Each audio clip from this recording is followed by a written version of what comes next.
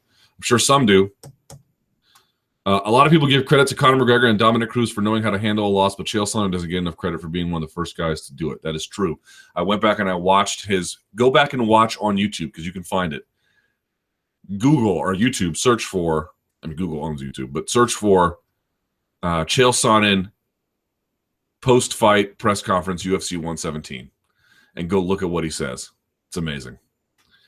In 2017, Conor McGregor versus anyone does not do below 500K pay-per-view buys, while Floyd Mayweather versus a lot of guys has a big chance of doing below 500K buys.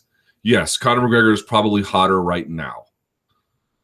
If that's what I know MMA fans believe that there's a real strong argument for Conor being the A side, but there's not. There's no argument for it. He is more popular right now, but that's a different argument.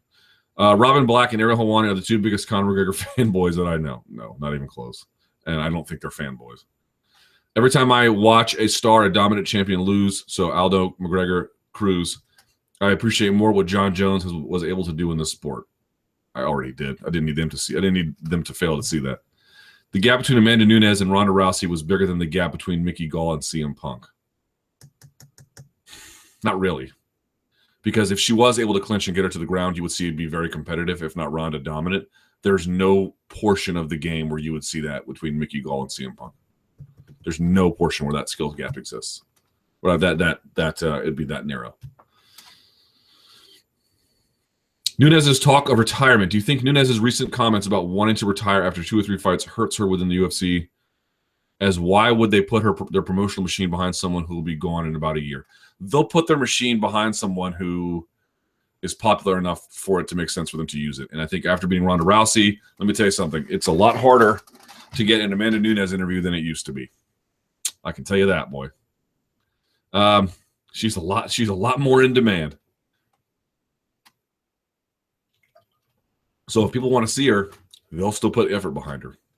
Don't get me wrong. And I think there's a case to be made that after beating Ronda the way she did, that her stock went up for sure. Is pay-per-view the only way for MMA? Interesting question. MMA and boxing is very much pay-per-view driven TV sports, but could there be a successful way where the UFC and others based their income on other models? Sure. That's what Strikeforce did, and it's what Bellator's doing. They do it in other sports, and here in Europe, we have no tradition of pay-per-view. All the big TV sports, mainly football, soccer, is based on someone buying the rights and making money out of them. Couldn't that release some of the pressure of having to make money fights all the time and preventing the entertainment aspect being taken too far on the expense of the sporting aspect? What do you think? It's a good question.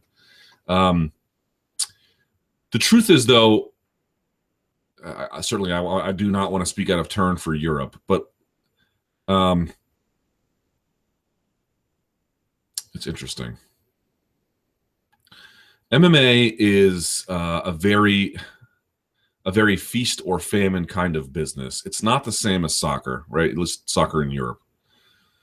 Soccer in Europe, you'll have your first division, second division, third division, fourth division. Even then, you've got your academies, right? Real Madrid has Castilla. There's just this willingness to watch it. Obviously, I'm not saying that second and third division, these guys are making tons of money. Far from it. I mean, they're, hand to mouth.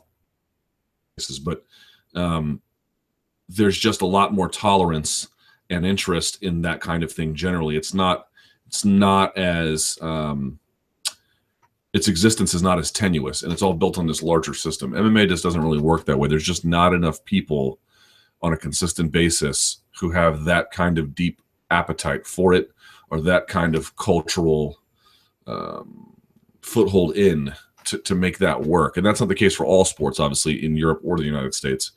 But you would have to have incredible TV rights to make this kind of thing operate.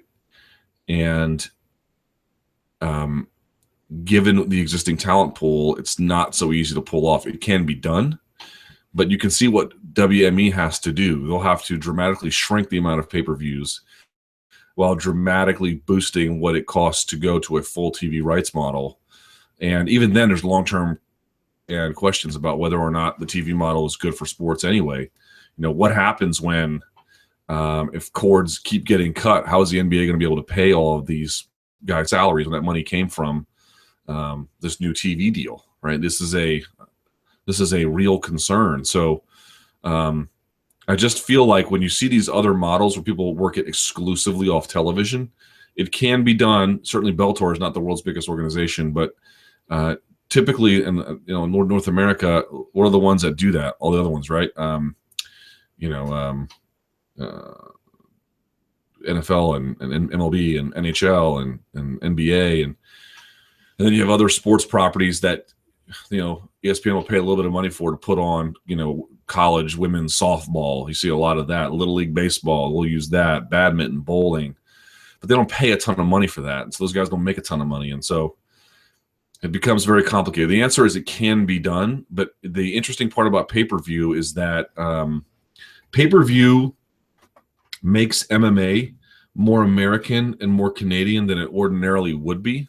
It tethers promoters who want to make the most amount of money and who can make the most amount of money to doing so here. But I think if there's ever a time, and I've mentioned this before, if there's ever a time where pay-per-view goes away, I think you'll see a deeply increased interest in globalized MMA because you will no longer be tethered to that market and those locales in a way that you were before. I could be wrong about that, but I don't think so. I think that if they're able to make the same amount of money without having to use pay-per-view, you won't have to cater to North America in ways that you've ever had to. So I actually think, though, that pay-per-view has been a real strong savior for them. Like, on the one hand, what's on pay-per-view? Professional wrestling and pornography. And, people steal pornography, but it's still on there, and, some boxing, and that's really about it. There's not really a whole – and you can guess, movies on demand or something. But the truth of the matter is, when you could argue the UFC missed the TV rights boom in terms of the money, which is to maybe some extent true, but they have kept their products safe from, or I should say, partly insulated from changes in the cord cutting phenomenon, which makes their choice of going back to the TV rights model, ostensibly for $400 million plus a year, quite the curious choice.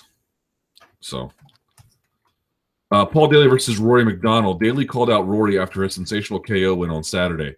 This fight is made. How do you see it playing out? I see Rory wrestling him for 3 to 5 rounds and probably submitting and stopping him there. That's what I see. On the feet, though, it would be a great fight.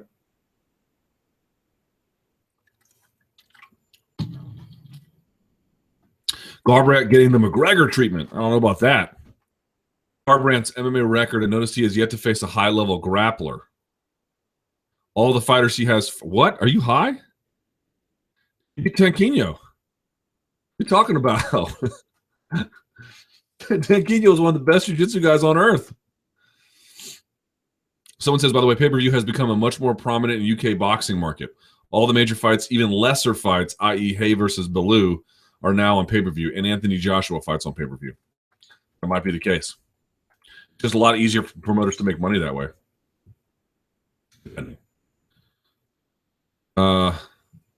And also, Cruz is a great wrestler too. Like, that's not true at all, man. That's not even close to being true.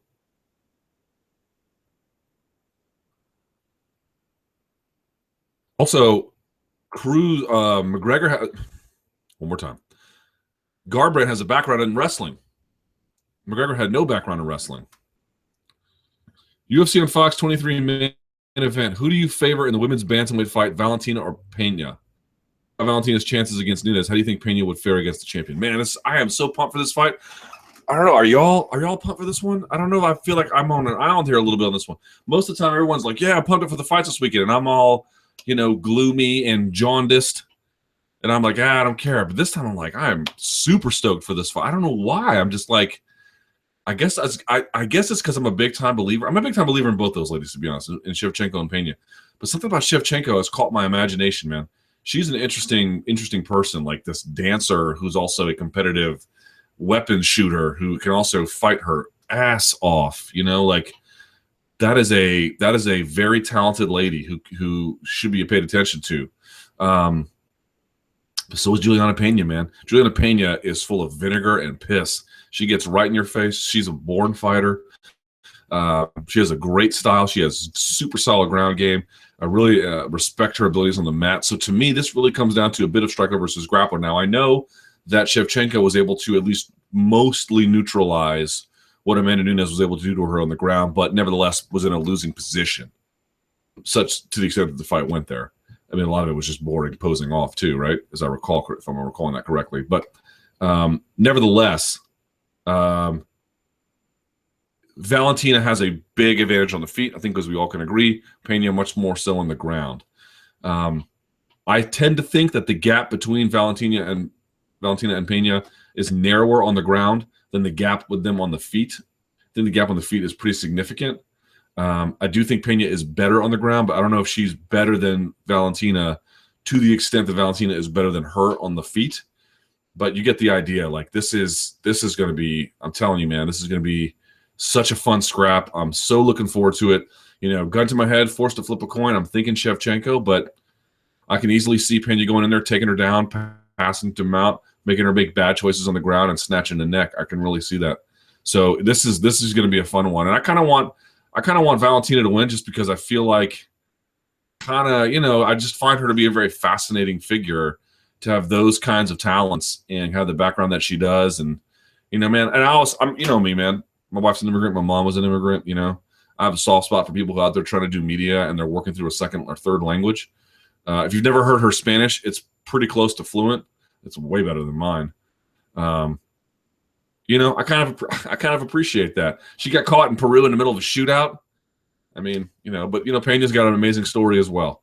So, I am very excited about that main event. Very, very, very excited. Big stakes, big intrigue for me, and I guess we'll see how it goes. Nate Diaz being shelved. What are your thoughts about Nate Diaz saying the UFC was benching him in an LA Times interview? I have not read that. I tend to think the Diaz brothers say a lot of things that contradict each other, that it's sometimes on purpose. Like, they're not dummies, you know, far from it. I just tend to think that, you know, if you don't want to fight anyone but one or two guys and they don't give you that, they're not putting you on the shelf. You know what I mean? Robbie Lawler, some quick questions about Robbie Lawler. Do you know where he is going? I don't, man. I've been trying to keep up with this. I'm having trouble with it. Was a split from ATT amicable? I'll have to pass on these ones, guys. I'm sorry. I don't know about the Robbie Lawler stuff. Luke Thomas, the matchmaker. Well, that's a terrible idea. Luke, if you were the matchmaker in the UFC and you could make any fight, disregarding money, or if the fighter would take it, like I could just pair two donks up, what would I want to see? Ooh, I would say a few of these. Let's go through some of these. Ready? Andrade versus Ian Jacek, right? I would want to see Shevchenko versus Nunes again. I understand. I'm not saying these are the best fights you can make. These are just the ones that I want to see. I would want to see Rousey versus Pena. I'd want to see that. I'd want to see Lesnar. I want to see Lesnar versus Hunt 2. I'd want to see Ngannou versus Anthony Johnson. I'd want to see Conor versus Khabib, Conor versus Tony. I'd want to see Aldo Holloway. I want to see Conor Aldo 2 at 155. I'd want to see Diaz Lawler 2, Nick Diaz. I'd want to see Diaz versus Conor 3.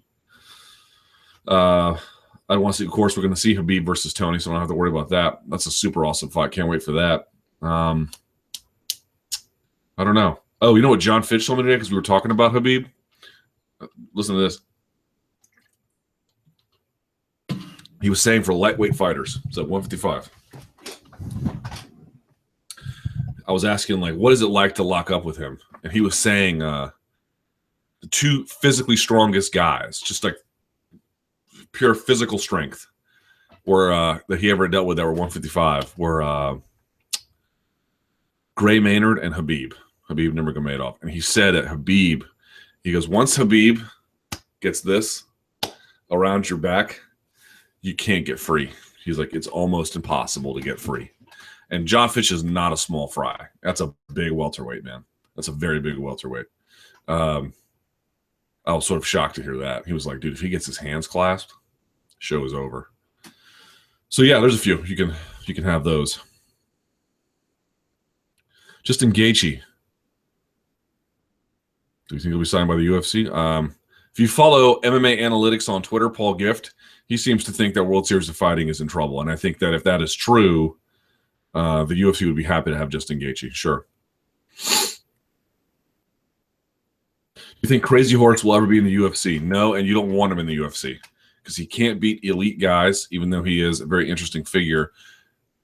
Crazy Horse Bennett is built for Japan, where you can have some ability, including some impressive ability. Like, he's got impressive knockout power. He is a good athlete. Now, he doesn't train right or anything like that, but, I don't know if his head's all there, but he's a completely unique character, and he likes to be a character, right? He likes to be this wild version of himself, and he's good for Japan. So you wouldn't want him in the UFC because it would be no good. You wouldn't get that version of him. They'd pair him up with some wrestler or something who would just, submit him or something. That's not what you want. The Super Samoan versus the Reem. I think it's going to be similar to what you've been seeing. The Reem is going to want to work from the outside. You're going to see a lot of leg kicks, I think. You're going to see him from angles like Cerrone throws him. Not a lot of inside cut kicks, but a lot of outside ones to avoid big punches. You're going to see a lot of him going to the middle and to the head, just kind of staying out of any kind of punching range, because what does he do, Hunt? He doesn't really kick. He just sort of tries to land a big shot, and he's got to be in punching range to do that. And I think you're going to see a lot of push kicks. You're going to see a really heavy kicking game from Overeem. And you're not going to want to see Hunt on the ground either. So like that's what I'm anticipating. Now, can you do that without getting caught? Can you do that without, can you really commit to a punch in punching range with Hunt and beat him with speed potentially? I tend to think that Mark Hunt has deceptive speed, but we'll see. But that's really going to be the key for Overeem, is we're working on the outside. We'll see. And also, when you're fighting in the organization you're suing, I wonder what that does to you mentally. So it's going to be something to see.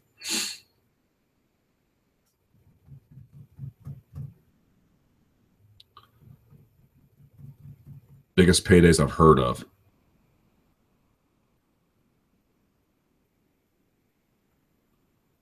What's the highest pay-per-view cut you've ever heard a fighter getting? Man, a lot of those guys won't even tell me that in confidence. Trying to think. What's the one I've ever been told was a big one? I had a former UFC champion told me one time he cashed a check for $2.5 million. That was from, I believe, just pay-per-view bonuses. So that's all. They don't always tell you these things. Khabib, gun to your head, I don't know. Part of me is like, Khabib's going to win the first 2, maybe 3 rounds, and then Tony's going to stop all his takedowns and smash him to pieces. And then part of me is like, Tony's going to underestimate Khabib, and Khabib's going to be able to submit him. I really, honestly, we're like, oh, make a pick. I don't know. I'm not saying I won't make a pick later, but I just love this fight. And I love the fight because it is so hard to predict. I know some people are like, Khabib's going to waste him. And I know some people are like, Tony's going to show him that he's been overrated and that his undefeated streak is trash because Tony's going to stop his takedowns. He's going to light him up on the feet and yada, yada, yada. And that, hey, man, I'm not betting against either of those guys in that sense. Like, you're talking about 2 very offensively potent guys. And one guy has a weakness in the sense that his game is limited. And another guy has a sense that his game is almost unlimited, but defensively a little bit too open. We'll see. But it's MMA just doesn't come much better than that. Here or there, sure. But in general, that's the stuff right there.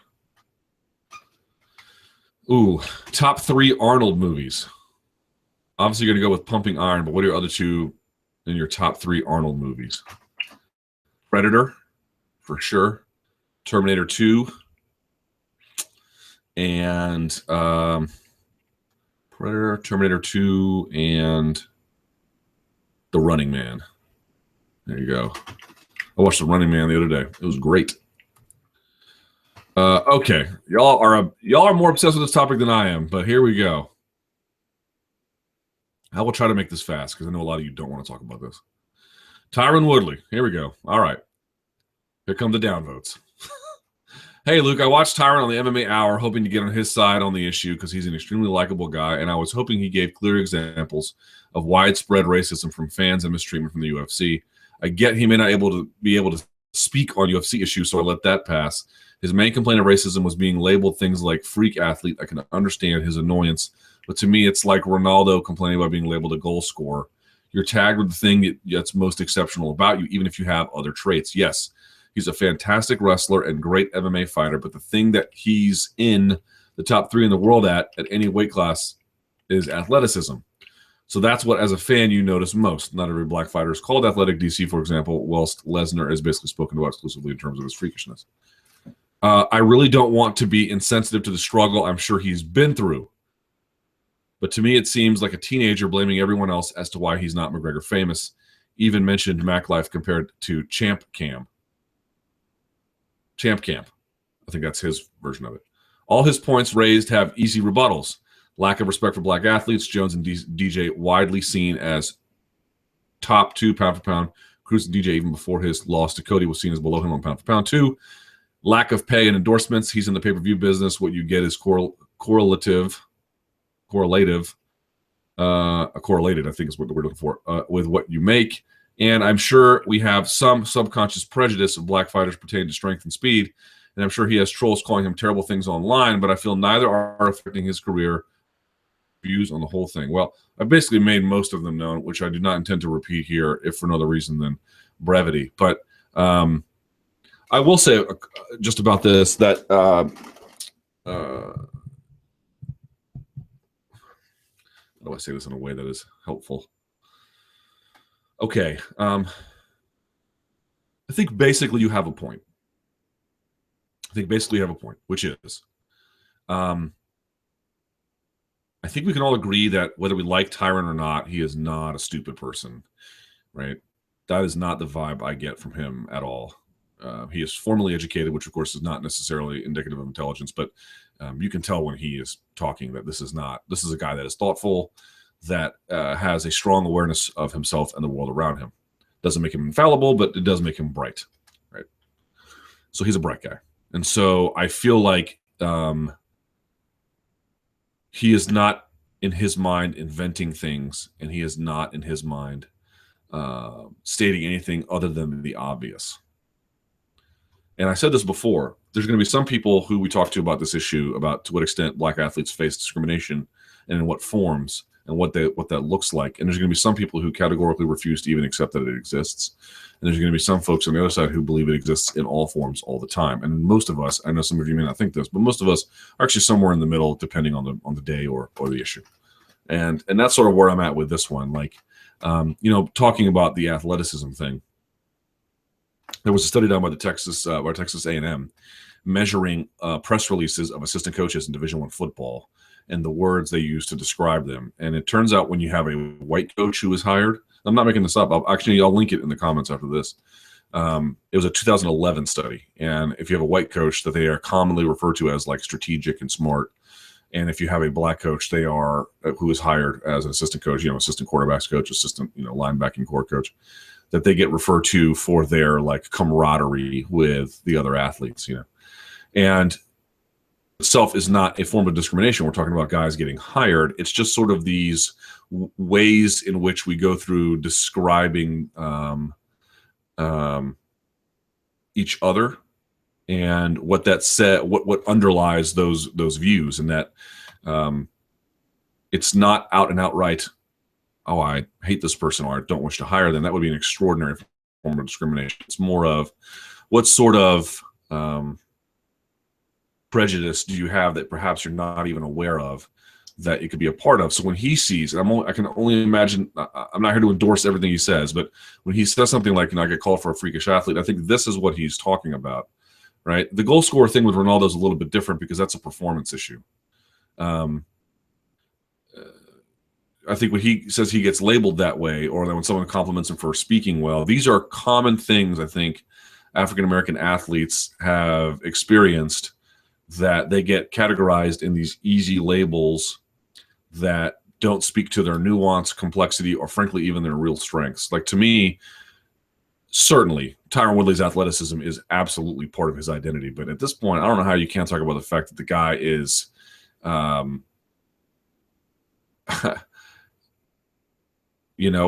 he is a button pusher, and not an intentional one, but like just, maybe an intentional one to an extent, but he's not a provocateur. It's not what he is. He is a real bright guy speaking candidly about the world that he sees. And if you don't see all parts of that, I'm not sure what to say about it, because on the one hand, you can say, Woodley's going to make these claims, that he needs to evidence them. And I think that's true. And it's going to be a hard sell for a lot of Americans, white or other ones, to say, okay, people are complimenting you for your athleticism. Like, is this some terrible form of discrimination? And on the other hand, I can completely see his point, right? That he is constantly being given these easy, frankly, almost in a way demeaning labels, because they reduce him to some sort of, attribute that is that precludes him from getting any of these other attributes in the common course of discussion around black athleticism. I don't really know what to tell you guys. I know a lot of you just are sick of this conversation. To an extent, I am too. But I feel like again, I'll just reiterate what I said on the MMA Beat, which is, you don't have to believe every claim made by any person aggrieved from a minority community about the ways in which they perceive themselves to be discriminated against, but to listen, because they may have a point and it may require a change in worldview, but I nevertheless believe it is my responsibility to listen, because I don't think that their plight is entirely their doing, if it's a negative one. I think that there are a myriad of factors that go into creating outcomes like this. And the last thing I'll say is maybe he's not trying to convince you at all. There's nothing you have to consider. It's like, I don't think he wants people to harass him on social media per se, or to angrily dismiss him. But on some point, like, I do not wish to speak for him, but it seems to me like he's going to talk about the world in which he sees and the way in which he sees it. And either you're going to agree with him or you're not. And he's not really going to be worried about it if he's not, because if he perceives it to be real, why does he have to convince you it's real? That's just the way it is. And maybe some people are just hopeless, and maybe some people are just hopeless, one direction or the other. Maybe you think he's hopeless. I don't know. But, I think we can all agree that on some level, a guy like Tyron Woodley, who grew up in Ferguson, Missouri, probably has a good radar detector for racism. I can also agree that some of the things he's highlighted in terms of white audiences and what they perceive to be good examples of racism, he has not necessarily made the strongest arguments I've ever heard. But at the same time, I'm not also going to say that, noting that he gets constantly labeled as athletic and explosive is some sort of dismissible issue. That to me speaks to a larger way in which we have unfairly labeled African-American athletes. And there's a long history of us doing that. We'll do that to some other ones. And that's all I'll say for it today. All right, let's go to the Twitter machine, as I'm sure everyone's now pissed off and angry about talking about this. Thanks, guys. Okay, true or false? Cyborg will headline a major pay-per-view holiday 2017 against Pena Shevchenko winner. Against maybe Duran Demi home winner, or the winner of that subsequent fight, maybe. In an MMA fight, Sage or Dylan Dennis after 6 months of stand-up training with Conor. Ooh.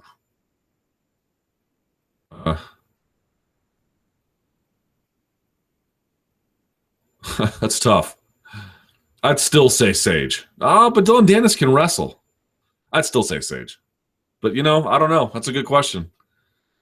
I'm not doing these like, what's your favorite, Subway sandwich? I'm not doing that today. True or false? Game Bread, Jorge Masvidal is among the top 5 boxers in the UFC. That might be true. Why did Travis Brown leave Glendale Fighting Club? I mean, is that a real question?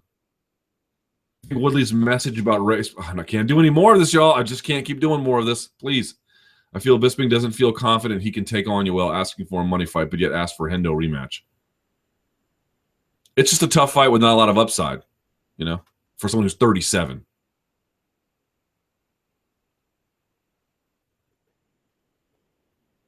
What happened to Alexandra Albu? Had a great debut with Isabella Balderek, and it was, in my opinion, very marketable. That means you had an attraction to her. I work for the IRS. Think I can get a job when Trump shuts us down? Love your work. I don't know. Probably not. Have you ever had a nootropic like Onnit's Alpha Brain? I have not.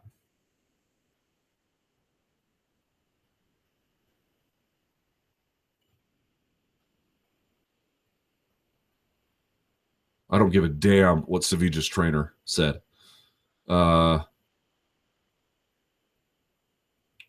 Did Ariel's talk with Hunt's lawyer change your view of the case? Not, I mean, it was illuminating. I don't have to change my opinion. Have you heard whether GSP is still USADA testing? My understanding is he is still. True or false? If Chael did not train hard for the fight or make a real effort to win in the cage, it's not a fix, but it's still big news. True. That'd be true. If that's the case, that's true. About SB Nation's coverage of MMA, isn't UFC enough to cover SB Nation? Yes. Then why cover Bellator Invicta if because it's the right thing to do? Are you surprised the UFC gave in even a little bit to Tony Ferguson? No. They need big fights. And how much they gave is also a really key consideration here. What do you think of Timu Packalin's next fight? I don't think much. Wyman refused a tune-up fight. Whose responsibility is it to ensure a fighter takes logical fights? Manager, UFC family, etc. And I think coach should have a lot of input. But ultimately, if the guy himself is against it, what can you really say? You know what I mean? And I remember when I interviewed him after the Luke Rockhold fight, I was like, dude, why not just take a tune-up fight? He's like, because I know what I'm capable of, and I know what I can do, and I know I went to that fight super injured, and I'm sure he did. All these guys fight with a ton of injuries.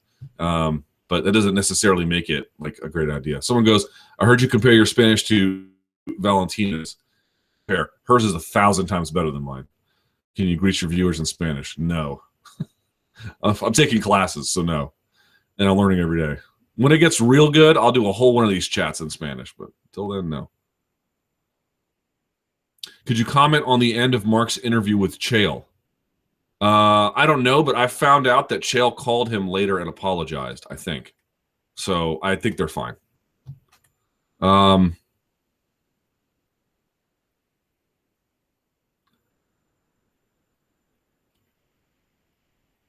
This is hilarious. Ever consider writing a book on manhood? Nope. I'm like E40 in choices. Do a live chat? Yup. Ever consider writing a book on manhood? Nope. Have you ever considered letting Ariel on the MMA beat introduce you as the man in black a la Johnny Cash? No, not interested. Why do you think Cowboy is not headlining UFC Denver? Good question, because I think they believe that the women can headline on Fox is not an accident, that people want to see it, that people are excited about some of these permutations and possibilities. We are talking about the division Rousey built. We are talking about the winner probably maybe getting a title shot against Amanda Nunes, the one who just clowned Rousey. I think that they believe that there's a strong reason to think, while it may not draw at the local gate in the way that you might anticipate, or they're not the natural headliner. I mean, I think a lot of people think that Cowboy versus Masvidal is the unofficial main event, the people's main event, if you will. I don't know what Ariel has picked, but you get the idea. Like, there's just a business reason to put them at the top of that card that speaks to larger considerations than the gate or what feels like a normal choice. And that worked, by the way, when they did Shevchenko versus Holm for UFC on Fox 20, I believe. I think this Ali Act thing will play out. I think it will not get through Congress, and I think if it does, Trump will veto it. I am quite confident of that, which is amazing because all the guys pushing it are Trump guys. Fitch told me today he voted for Trump, and of course, Askren vocally supported him. There are enough women on the roster that the UFC are making enough fights, I guess. I don't know what that means. If Khabib and Woodley fought, that's a racist question. Oh, wait. Is this a racist question, or am I off here? If Khabib and Woodley fought, who would be Harambe? I don't know. True or false? UFC visits Sweden in 2017, 2018. True. Does Johnny Hendricks have what it takes to become a legitimate title threat at middleweight? I don't think so, but I'm not really ready for writing him off just yet. But certainly, man, it does not look awesome for him at middleweight. What was the first UFC pay-per-view you ever bought? Ooh, bought. I watched a lot of them after the fact until later. Gosh, I want to say 32, 33. I can't remember which one of those two I bought. Somewhere in there.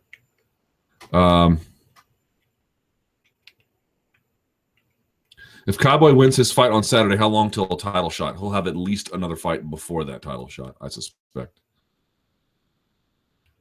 Are pre-fight medicals at any point if fighters keep quiet about injuries? Yes, I'd rather them do it. I'd rather them do blood work. I'd rather them do eye tests. I'd rather them do MREs. But we can also grant that when Cowboy Cerrone literally telling me yesterday, listen to Cowboy Cerrone's record. Okay, everyone's like, oh, he fights a lot. He fights all the time. Did y'all realize this? I didn't even think about this until I had him on the show yesterday. Listen to this. This is Cowboy Cerrone's record, okay? In 2013, he fought August, January, May, excuse me, what am I saying? In 2013, he fought January, May, August, November. That's 4 times. In 2014, January, April, July, September, 4 times. In 2015, January, May, December, 4 times. In 2016, February, June, August, December. In 2013, 2014, 2015, and 2016, he fought 4 times every single year. So I asked him, I was like, dude, how do you stay injury-free enough to do that? He goes, who said I was injury-free? I go, what happens when you have pre-fight medicals? He basically was like, he didn't use the word lie. He's just like, I just tell them I'm fine. He just doesn't tell them the truth. You know, so if they can't catch it on whatever the other medical screenings they go through are, and they're not doing full body scans for soft tissue damage, he just keeps going. And I was like, oh my God. 4 fights, 16 fights in 4 years in MMA at the highest level. That is insane. And his only loss was in 2013. He had Pettis, Dos Anjos, and then 1 loss again to Dos Anjos in 2015. In that span, he beat Matt Brown, Rick Story, Patrick Cote, Alex Oliveira, John McDessie, Benson Henderson, Miles Jury, Eddie Alvarez, Jim Miller, Edson Barboza, Adriano Martins, Evan Dunham, and KJ Nunes. Jesus Christ. What a man that guy is. Are you kidding me? What does Kelvin Gastelum's future look like if he beats Belfort? Does he go back to welterweight? I think so. So now with the removal of Brown and Lewis, do you think two-weight guard remains the same, or does it move on as is, or is it a late add-on? I doubt there's a late add-on at this point unless some other card gets messed up or something. I think you've got what you got. And look, I'll say this about the 208 card. Not a ton of star power on it, but there's some really decent fights. And you should I'm not saying you have to buy it, but respect it. Some Brazilian got caught, it appears, caught potential violation by USADA. We'll see. What are your favorite exercises after deadlifts? Well, that's pretty easy. Rows, and more rows. You can do T-bar rows. You can do bent over rows. You can do, anything where you've got a row. Yes, dumbbell rows, the whole bit. Lots of rows. Overhead pulls, both inside grip, outside grip, never wide. Lots of stuff like that. Okay. We have to call it a day there. You can email me with any questions at luke.thomas@sbnation.com. Appreciate you guys watching. We'll have coverage from Denver this week. Stay tuned on this YouTube channel. Subscribe, like the video, tell folks about it. I always appreciate it when you do. There is an MMA beat tomorrow, so stay tuned for that. And, yeah, man, thank you guys so much for watching. I appreciate it. And until next time, stay frosty.